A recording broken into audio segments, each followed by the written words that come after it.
Première question. Comment se fait-il que n'apparaît pas l'investissement de la création de l'office de tourisme en opération d'équipement? Il a tout simplement disparu. Une question qui concerne aussi M. Benaïssa. Vous dégagez 700 000 € de taxes de séjour.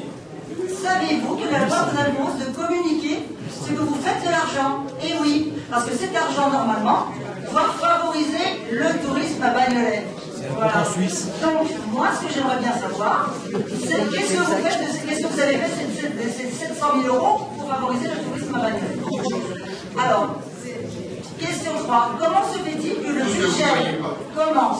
que le budget des amendes fiscales et des amendes pénales est passé de 50 000 € à 150 000 €? Qu'est-ce qui se passe là? J'aimerais que vous m'expliquiez aussi pourquoi il y a une différence de 100 000 € sur les amendes fiscales et pénales. Question numéro 4. Dans les dépenses d'équipement apparaît 1,3 million dans la rubrique autres bâtiments publics. 1,3 million autres bâtiments publics. On pourrait donc se poser la question, de quoi s'agit-il? Est-ce qu'il pourrait s'agir de la rénovation de l'ancienne mairie, un petit peu camouflée, ou de la concertation? 1,3 million, on se souviendra. Vous vous en souvenez, vous avez réfléchi que je ne manque jamais. C'est une info. Dans les autorisations de programme apparaît un autre montant, 1 380 000 €. Une fois de plus, de quoi s'agit-il?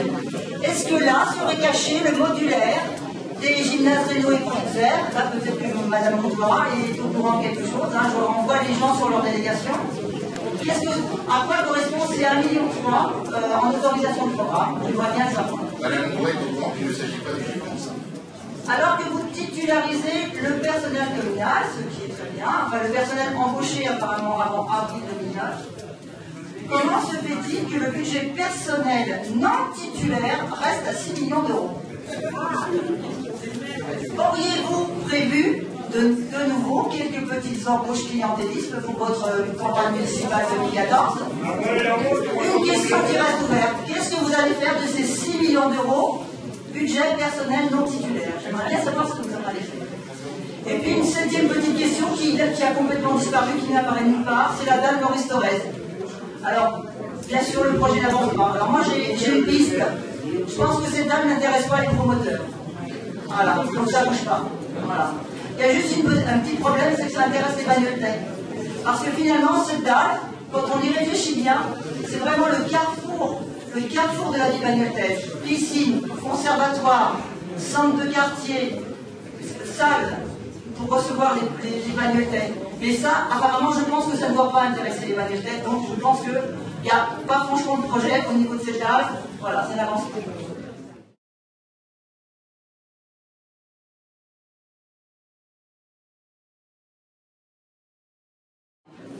Une fois de plus, ce budget est présenté, j'ai dit tout à l'heure, avec 3 mois et demi de retard. Mais par contre, malgré ces 3 mois et demi, on a vraiment l'impression qu'il a été composé dans la précipitation, ça c'est clair, et que vous avez fait des contorsions pas possibles pour finalement boucler des comptes qui sont complètement insensés.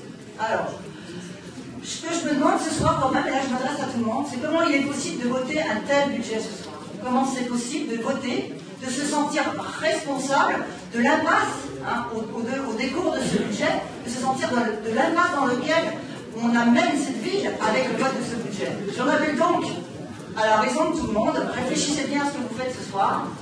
Alors bien sûr, vous l'avez compris, les élus d'Europe Écologie Les Verts ne voteront pas ce budget ce soir. Et bien sûr, une fois de plus, nous ne manquerons pas d'en informer le préfet.